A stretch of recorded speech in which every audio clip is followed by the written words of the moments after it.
우리 유목민들에게는 좀 별스러운 가족 제도가 있습니다. 바로 고엘이라고 하는 그런 풍습입니다. 저희 유목 세계는 워낙 다툼이 많고 약탈이 많습니다. 그래서 전쟁이 자주 일어납니다. 그래서 남자들은 전쟁터에 나가서 많이 죽지요. 근데 문제는 남은 여자들입니다. 결혼한 여자들은 갑작스럽게 남편을 잃고 의지할 대상이 없어져 버리지요. 그러면 보통 그 남자의 형제들이 대신 남편의 자리를 맡아줍니다. 그렇게 하면 여자들도 자기의 삶을 의지할 수 있어서 좋고, 또 남자들은 그 후손이 자기 이름으로 계속 이어지기 때문에 좋은 것이지요. 이 풍습은 우리 세계에서, 저희 유목 세계에서는 너무나 당연한데, 아마도 동방예의지국인 여러분의 나라에서는 조금 민망하실 수도 있을 것 같아요. 조금 거시기하죠. 어느 날 갑자기 시숙이었던 사람이, 또 어느 날 갑자기 시동생이었던 사람이 내 남편이 된다. 우리야 가능하지만, 그러나 여러분의 나라에서는 정말로 낯선 그런 일일 것 같습니다. 그렇지만 우리는 그렇게 해서 나름대로 우리 민족의 공동체를 지키고 또 이렇게 보존해 올 수 있었습니다. 제 소개가 늦었네요. 저는 루시입니다. 오늘 저는 제 인생이 어떻게 제 운명이 바뀌었는지를 여러분들에게 말씀드리려고 합니다. 제가 보아스님의 밭에서 그렇게나 많은 보리삭을 주순 지 한 2, 3일 정도 지났을까요? 정말 기적 같은 일이었죠. 저와 어머니는 제가 주순 그 보리를 가지고 말리기도 하고 보관도 하고, 그중 일부를 꺼내어서 빻아서 빵도 만들어 먹고, 이렇게 한가한, 정말로 오래간만에 한가한 그런 시간을 보내고 있었습니다.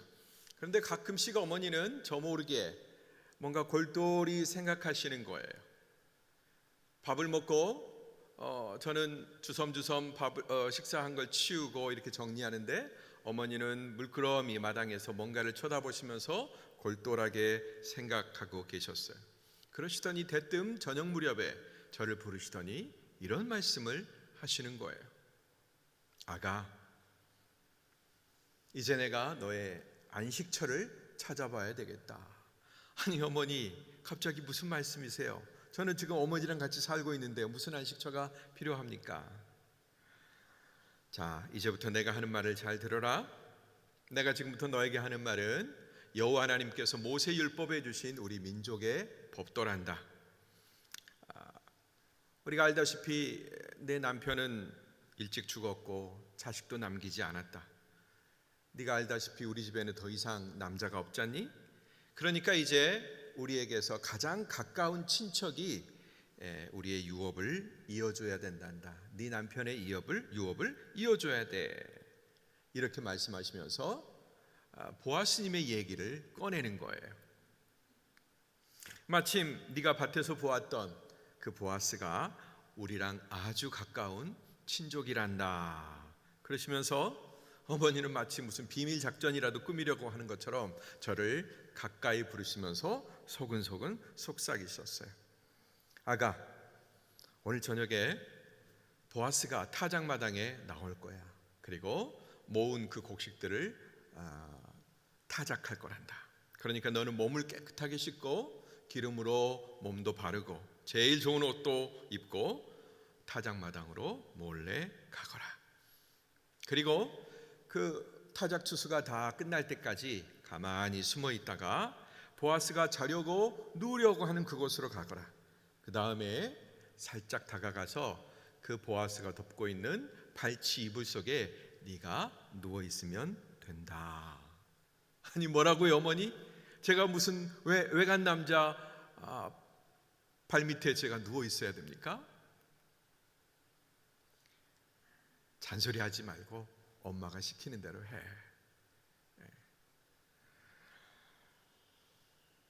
저는 마치 짜고 치는 것처럼 어머니의 치밀하고 간결한 그 계획에 놀랐습니다. 사실 속으로는 이게 아무리 전통이라고 하지만 정말 이렇게까지 해야 되나, 그런 생각에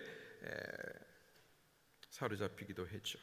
그래도 저는 어머니께서 아주 오래, 제가 아까 봤듯이 오래오래 궁리한 그런 일인 걸 알았고, 또 어머니의 말씀이니까 거역할 수가 없어서 따르기로 했습니다. 네 어머니, 저는 어머니가 시키는 대로 할게요. 그리고 나서 저는 서둘러 준비를 마치고 타작마당으로 내려갔습니다. 정말로 어머니가 말한 대로 타작마당에서는 파티가 한판 벌어지고 있었어요. 보아스 어르신은 수고한 사람들의 노고를 치하하면서 이 사람 저 사람에게 포도주를 한 잔씩 그렇게 따라주고 계셨습니다. 어르신도 마시고 받자 주자 하면서 즐겁게 사람들과 어울리셨어요. 그리고 얼마 후에 곡식더미 아래쪽에 따로 마련된 야외 숙소에, 야외 잠자리에 누우러 가는 걸 보았습니다. 그런데 여러분, 이제부터가 문제예요. 제가 얼마나 조마조마했겠어요. 도둑처럼 몰래 숨어서 지켜보다가 이제 정말로 어머니가 시킨 대로 해야 될 때라는 걸 알게 된 거죠. 저는 고양이처럼 살금살금 기어가가지고 정말로 그분 옆에 간첩처럼 이렇게 다가갔습니다. 발로 보리삭을 밟는 그 사그락거리는 소리조차도 얼마나 큰지 제가 오히려 깜짝 그렇게 놀랄 정도였죠. 저는 숨소리까지 죽여가면서 보아스님에게 가까이 갔는데 다행히 보아스님은 고온히 잠들어 계셨습니다. 저는 그래서 그 발끝 이불을 살짝 들고, 그분이 깨시지 않도록 살짝 들고 그 이불 속으로 들어갔습니다. 혹시라도 제 발이 그분의 몸에라도 닿을까봐 얼마나 안 보이는데 조심했는지 모릅니다. 제 마음 아시겠죠, 여러분? 정말 심장이 막 쿵쿵거리고 막 쿵쾅쿵쾅 뛰고 있고, 숨은 막 턱턱 막혀오고, 마른 침은 꼴깍꼴깍 넘어가고, 이런 상황 속에 제가 들어간 거예요. 정말 죽는 줄 알았습니다. 지금도 생각해 보면 내가 어떻게 그런 짓을 했는지 아직도 이해가 가지를 않습니다. 그리고 얼마나 지났을까요? 저 하늘에서 별들이 마치 쏟아질 것처럼 그렇게 많은 별들이 반짝거리고 있었어요. 그리고 제가 모르는 이 베들레헴 들판에서 그동안 어떤 사건들이 펼쳐졌을지 다 저한테 조근조근 이야기하는 것 같았어요. 저도 그 별들을 보면서, 야 별들아, 앞으로 내 인생은 어떻게 되겠니? 내가 이방 여자의 몸으로 남의 땅에 왔는데 내가 정말 이 사람들하고 섞여서 잘 살 수 있을까? 나는 새로운 남편을 만날 수 있을까? 나는 우리 어머니를 잘 모실 수 있을까? 이런저런 생각을 하고 있었습니다. 그런데 갑자기 무겁디 무거운 남자의 발이 제 몸에 그냥 탁 얹혀지는 거예요. 얼마나 소스라치게 놀랐는지 모릅니다. 침이 꼴깍꼴깍 넘어가죠. 막 숨이 막혀오는 거예요. 저는 그대로 꼼짝 못하고 계속 있었습니다. 혹시라도 그분이 알아챌까 봐 몸 하나 움직이지 못하고 그렇게 숨죽이고 있었어요. 그런데 제 몸 위에 얹혀졌던 그 발이 한참 동안 그대로 있는 것 같다가 뭔가 이상한 기미를 느꼈는지 갑자기 보아스님의 발이 후다닥 제자리로 가는 거예요. 그리고 동시에 저를 덮고 있던 이불이 확 제껴졌습니다. 정말로 어두운 때였지만 그러나 별빛이 반짝이고 있었어요. 그 별빛 때문에 저와 그분은 서로 알아볼 수가 있었습니다. 그분은 아주 작지만 놀란 목소리로 물었어요. 누구요? 미앗 하면서. 그 말을 듣는 순간 저는 미치도록 부끄럽고 떨렸지만 정말 기적 같은 일이 그 순간에 일어났습니다. 놀랍게도 제 입에서 이런 말이 터져 나가더군요. 당신의 여종 루시입니다. 당신은 저의 가까운 친척이니 이제 당신의 옷자락으로 저를 덮어주십시오. 세상에. 마치 준비라도 한 것처럼 이런 엄청난 말이 제 입에서 나갔어요. 여러분, 제가 연습을 많이 한 것 같죠? 그 누워 있으면서 어떤 말을 할까 많이 생각했지만 이런 말이 나올 거라고는 생각 못했습니다. 도대체 합당한 말이 없더라고요.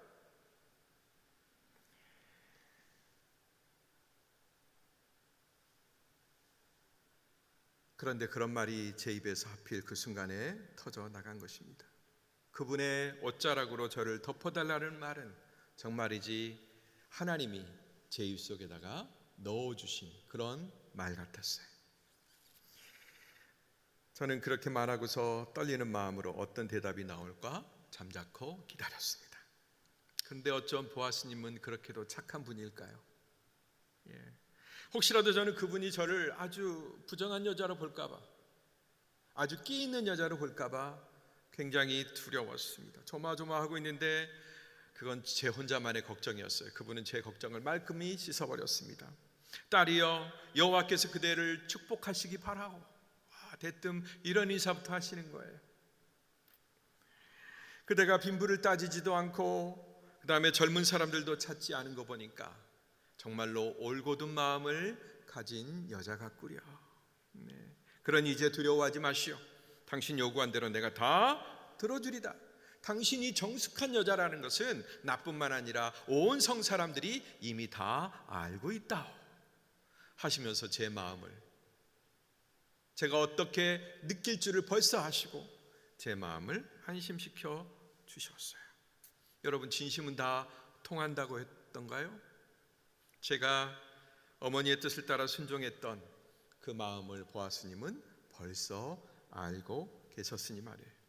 저는 그날 비로소 이게 남녀 간에 무슨 상렬지사, 남자 여자 간에 무슨 썸 타는 게 아니구나, 그걸 그 순간에 알게 됐습니다. 정말로 은밀했지만 그러면서도 신중하게 모든 일이 진행되고 있었습니다. 보아스님은 그 이후로도 제 몸에 털럭 하나 손대지 않으셨어요. 그리고 이런 말씀을 덧붙이셨어요. 네, 내가 당신의 가까운 친척이긴 하지만 사실 나보다 더 가까운 친척이 한 명 더 있어. 그 사람의 권한이 나보다 더 우선하지만 만일 그가 꺼려 한다면 맹세코 내가 당신을 책임져 주겠어.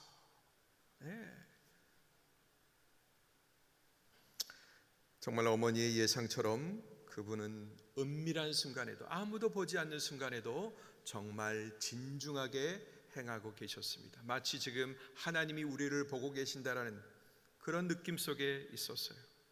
이분이야말로 틀림없는 하나님의 사람이구나라는 것을 저는 거기서 또 한 번 확인할 수가 있었습니다.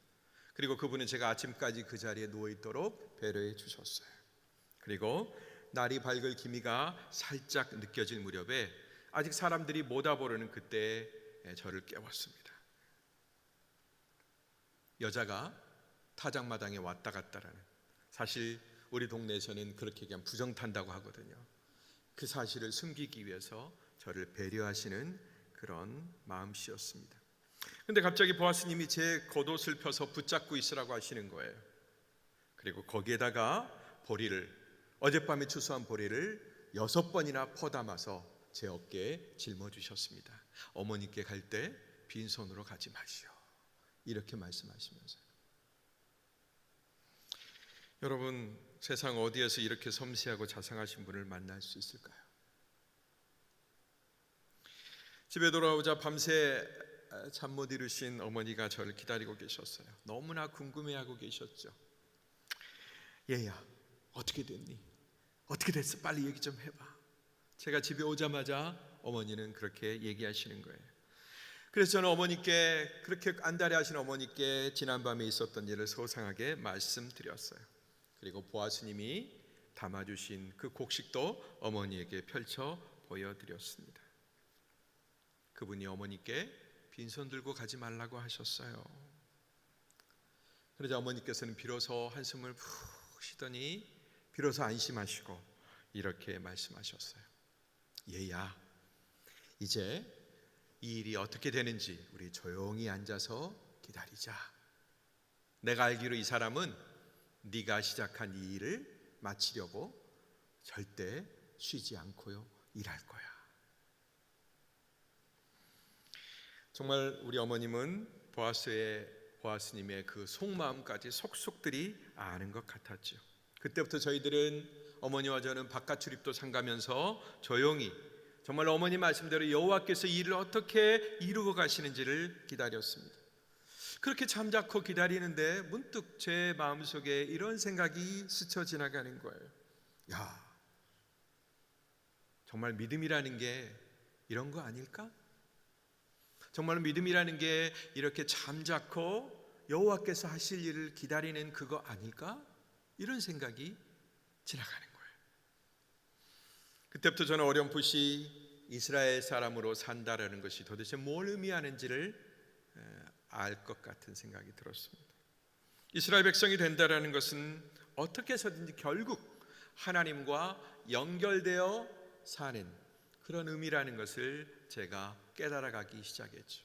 어머니를 통해서, 보아스님을 통해서 매 순간 삶의 순간순간에 여호와 하나님을 의식하고 그분을 생각하고 그분과 연결되어 있는 것을 제가 발견했기 때문이죠. 자, 여러분, 여기까지 제 이야기를 어떻게 들으셨나요?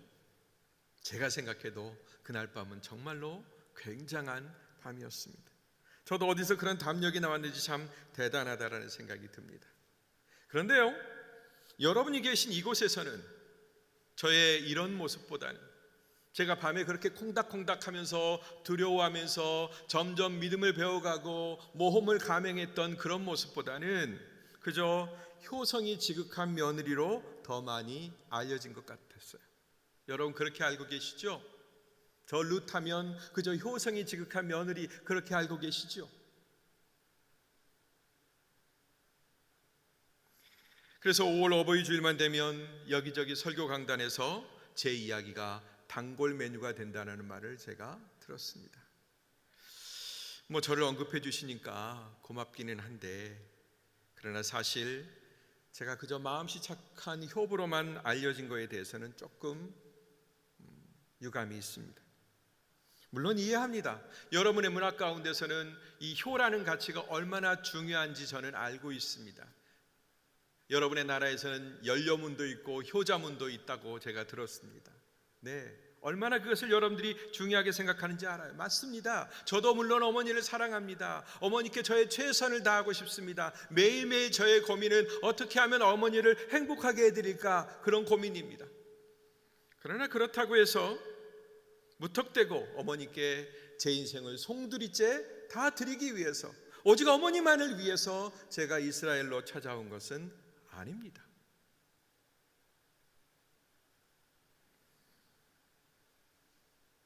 제 무모한 결정에 대해서 한마디로 말씀드리면 저는 어머니의 하나님이 제 하나님이 될 수도 있다라는 사실 때문이었어요. 바로 그 사실 때문에 저는 모든 걸 버리는 모험을 감수할 수 있었습니다. 더 솔직하게 말하면 저는 제가 살려고 이스라엘로 왔어요. 하나님 없이는 결코 살 수 없다라는 생각을 제가 했기 때문에, 그걸 직감했기 때문에 어머니의 뒤를 따랐습니다. 어머니는 저를 말렸지만 너는 너의 나라에 남거라, 그리고 앞으로 남은 너의 인생을 이 나라에서 경영하거라 저를 제지했지만, 그러나 저는 하나님을 따라가지 않으면 제 삶에 채워질 게 없다라는 것을 알았기 때문에 어머니가 아무리 말려도 저는 어머니를 붙쫓아갔습니다. 그리고 이렇게 고집했어요. 어머니, 더 이상 저를 떠나라고 하지 마세요. 저를 더 이상 이 땅에 머무르라고 하지 마세요. 이제부터는 어머니의 하나님이 제 하나님이 되고 어머니의 민족이 제 민족이 될 것입니다. 저는 이렇게 고집하며 울고불고 매달렸습니다. 그래서 우리 어머니도 포기하고 저를 데려오셨죠. 여러분, 이 사실에 더 주목해 주셨으면 좋겠어요. 효도도 당연하지요. 마땅히 해야 되겠지요. 그러나 제게는 하나님의 백성이 되어서 사는 것이 훨씬 더 중요했습니다. 여호와는 제가 모압에서 알았던 다른 신들과는 전혀 다른 분이셨어요. 그모스나 몰렉신처럼 억압적이거나 폭력적이지도 않았습니다. 여러분, 몰렉신에 대해서 들어보셨어요? 우리 조상들이 섬겼던 그 몰렉은 세상에 자기 아들을 제물로 바치라고 하는 그런 잔인한 신이에요. 네. 얼마나 우리를 꼼짝 못하게 하는지. 그러면서도 우리를 전혀 지켜주지 못했죠. 요구하는 것들은 너무나 많은데 우리를 지켜주는 건 아무것도 없었어요. 사실 저는 그모스나 몰렉이나 이런 신들이 살아있다고 생각하지 않아요.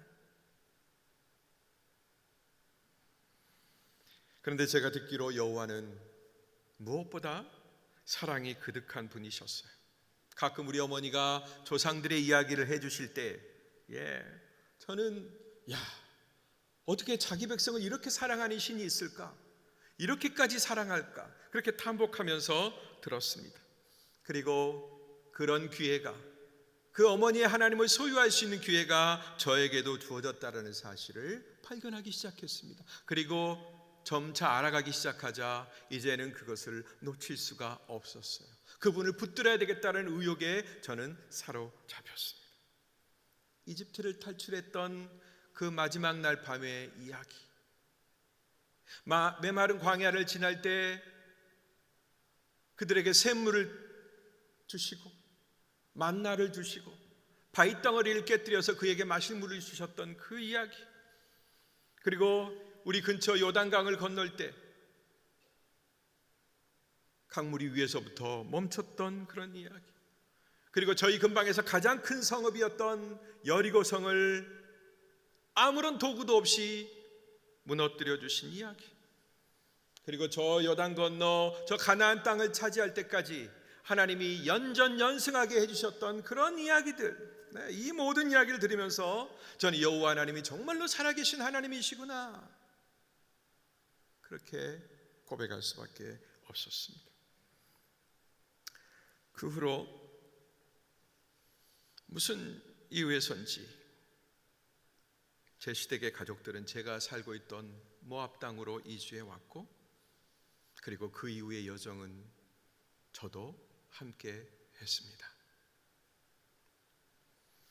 비록 너무나 아픈 일들을 온몸으로 겪어야 했고, 사실 그 상처가 아직도 저를 힘들게 하지만 오히려 저는 그 사건을 통해서 뭔가 알 수 없는 힘, 알 수 없는 어떤 존재에 대해서 느낄 수가 있었습니다.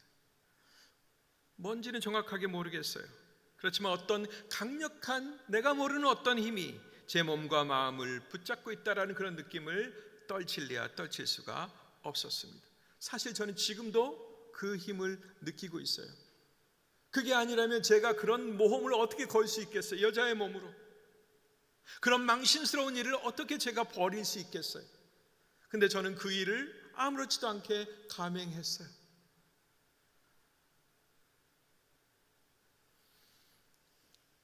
아마 제가 모르고 있는 분명한 어떤 뜻이 흐르고 있다는 것은 분명한 것 같아요. 저희 어머니도 그러신 것 같아요. 우리 어머니도 참 많이 달라지셨어요. 아무튼 저와 어머니는 이전 모압에서 살 때랑은 전혀 다른 그런 모습으로 살고 있습니다. 아이고야, 저런 시간이 너무 많이 갔네요. 제가 이제 떠날 시간이 됐습니다. 여러분, 앞으로 제 얘기가 더 듣고 싶으시면 전화나 카톡으로 물어봐 주시면 제가 대답해 드리겠습니다. 룻 자기 이야기를 그렇게 숨기지 않고 우리에게 자세하게 얘기해 줘서 너무 고맙습니다. 안녕히 가세요. 여러분, 혹시 천국이 여러분에게 모호하게 느껴지십니까? 내 현실과는 너무나 동떨어진 저 먼 이상향처럼 그렇게 여겨지십니까? 하나님의 나라, 천국, 그것을 구현하는 삶이란 우리의 현실 속에서는 그저 공허한 꿈에 불과할까요?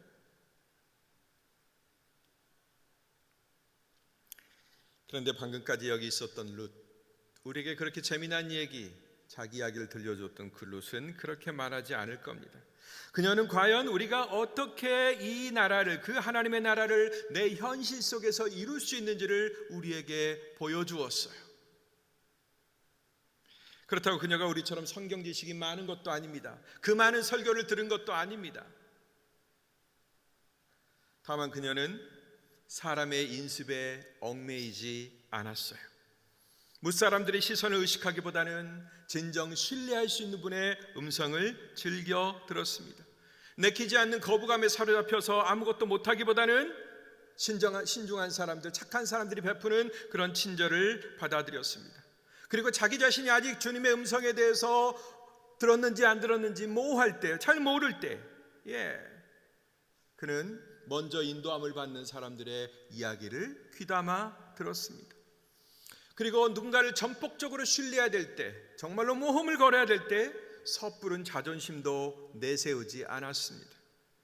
그리고 과감하게, 정말로 과감하게 일을 벌려야 될 때는 주저하지 아니하고 순종했습니다. 이것이 바로 그녀의 모습입니다. 한마디로 얘기하면 아주 간결하고 단호한 그런 믿음의 소유자였던 것이죠. 그런 그녀가 이렇게 하나님의 놀라운 은총을 입는 것은 당연합니다. 돕는 사람을 붙여주시는 것은 너무나 당연하지요. 오히려 그렇지 않은 것이 이상하지 않겠습니까, 여러분? 그렇다면 지금 저와 여러분들이 이 롯의 뒤를 따라 우리도 동일한 그 모험을 걸고자 한다면 그 결과는 어떻게 될까요? 그건 성경 이야기니까.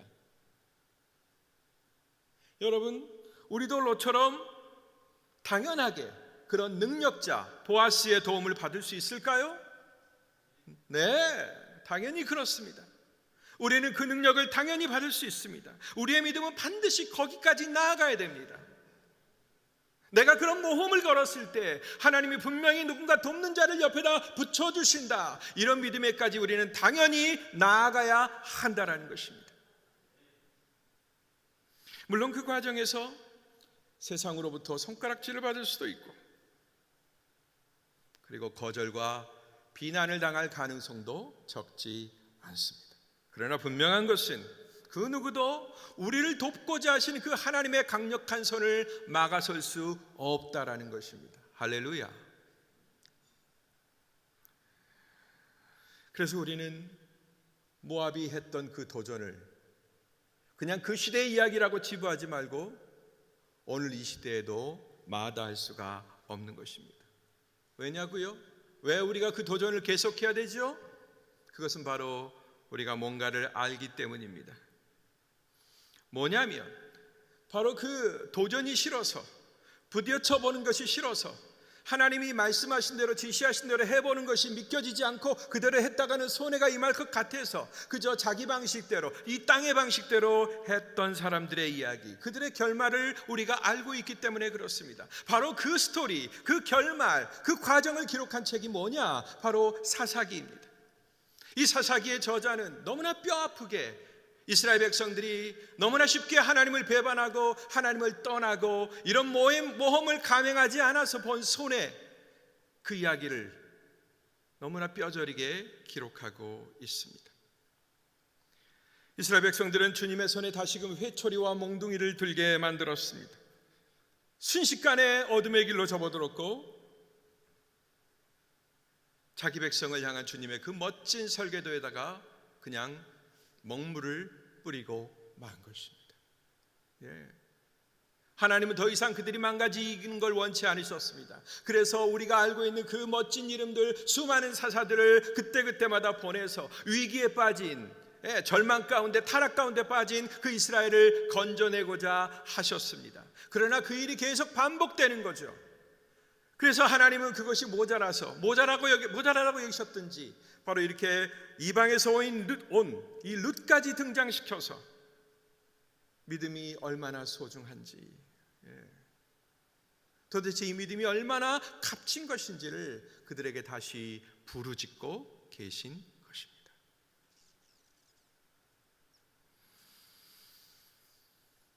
마태복음 11장 12절 말씀입니다. 세례자 요한 때부터 지금까지 하늘나라는 침략당하고 있으니 침략하는 사람들이 차지하게 될 것이다. 다시 한번 읽어드립니다. 세례자 요한 때부터 지금까지 하늘나라는 침략당하고 있으니 침략하는 사람들이 차지하게 될 것이다. 사랑하는 여러분, 저와 여러분들의 손에는 벌써 하나님 나라에 대한 초대권이 쥐어져 있는 줄로 믿습니다. 물론 그 초대권 안에는 우리가 그 땅에서 누릴 수 있는 모든 권리와 의무들이 들어 있습니다. 그 나라에서 우리가 누리고 싶은 모든 행복의 이야기들이, 모든 조건들이, 그런 메뉴들이 그 안에 가득 담겨 있는 것입니다.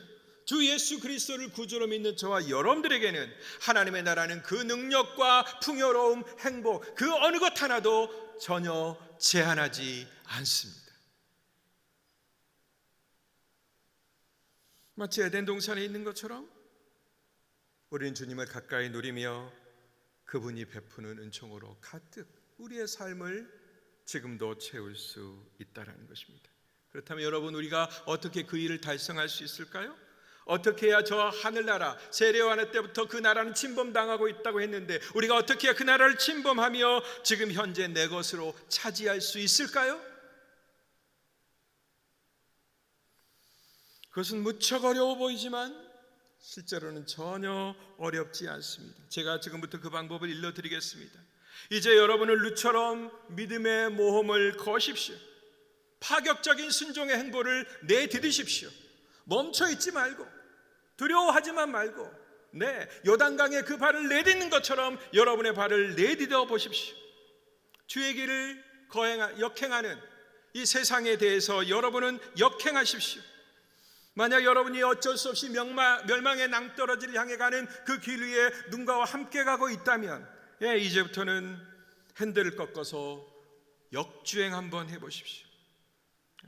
모두가 다 저항 한번 못하고 이의 한번 제기하지 않고 무심히 걸어가는 그 길에서 여러분이 당당하게 아니야, 나는 다른 방향으로 걸을 거야, 그렇게 그 길을 거절해 보십시오.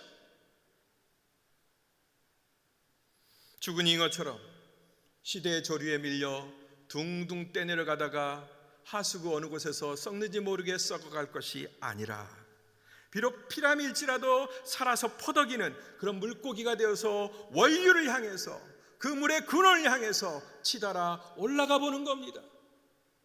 이것이 제가 여러분에게 추천하는 방법입니다.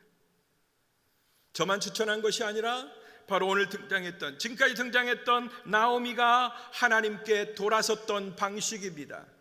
나오미도 다른 길을 선택해 보았어요. 그러나 재미를 전혀 보지 못했지요. 거기서 희망과 소망을 발견하지 못했습니다. 그래서 턴해서 다시 여호와의 하나님의 품속으로 돌아가는 것을 보게 됩니다. 그리고 그 일을 보아스가 막 응원합니다. 열심히 돕습니다. 그리고 사랑하는 며느리는 서슴없이 그 길을 따라갑니다. 나오미가 걸었던, 보아스가 협력했던, 룻이 뒤따라갔던 바로 그 길을 우리가 걸어보는 것입니다. 할렐루야.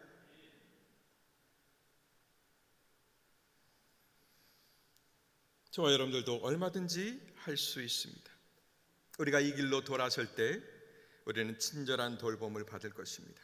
그 돌이키는 결단으로 인해서 전혀 새로운 인생이 시작될 것입니다. 무엇보다 우리는 나오미와 룻과 보아스의 이름처럼 하나님 나라의 한 페이지를 기록하는 그런 멋진 이름들이 될 것입니다. 사도행전만 29장이 있는 것이 아닙니다. 우리는 새로운 룻기를 써나가는 사람들이 될 수 있습니다. 사사기의 부록처럼 있지만 사실 사사기의 모든 이야기를 뒤집는 이야기가 룻 가운데에 있습니다. 여러분, 세상의 모든 역사가 이렇게 써내려가고 있지만, 많은 사람들이 그 역사를 기록하고 있지만, 우리는 그 이면에 흐르는 하나님 나라의 역사를 전면에 흐르도록 바꿀 수 있는 그런 이름들이 될 수 있다는 것입니다. 여러분 중에 어떤 이는 또 다른 나오미로, 그리고 어떤 분들은 또 다른 보아스로, 그리고 또 어떤 분들은 또 다른 룻으로 여러분들의 이름이 기록되기를 바랍니다. 이 멋진 모험, 순종하는 모험, 말씀에 순종하는 모험, 그것을 감행하셔서 이 새 이름들의 주인공이 얼마든지 되시기를 주의 이름으로 축복합니다. 기도하겠습니다. 우리 다 같이 마음을 모두어서 이 시간에 함께 기도하기를 원합니다. 주님, 저희가 어떤 길을 걸을까요? 세상이 선호한 길, 세상이 인정한 길을 저희가 걸어야 할까요? 그래서 평면적으로 보기에는 아무런 문제가 없는 그런 삶을 살아야 할까요? 아니면 저희들이 룻과 나오미와 보아스가 걸었던 그 길을 걸어야 할까요? 주님, 우리가 선택하는 그 좁은 길을 주님이 동행하신 줄로 믿습니다.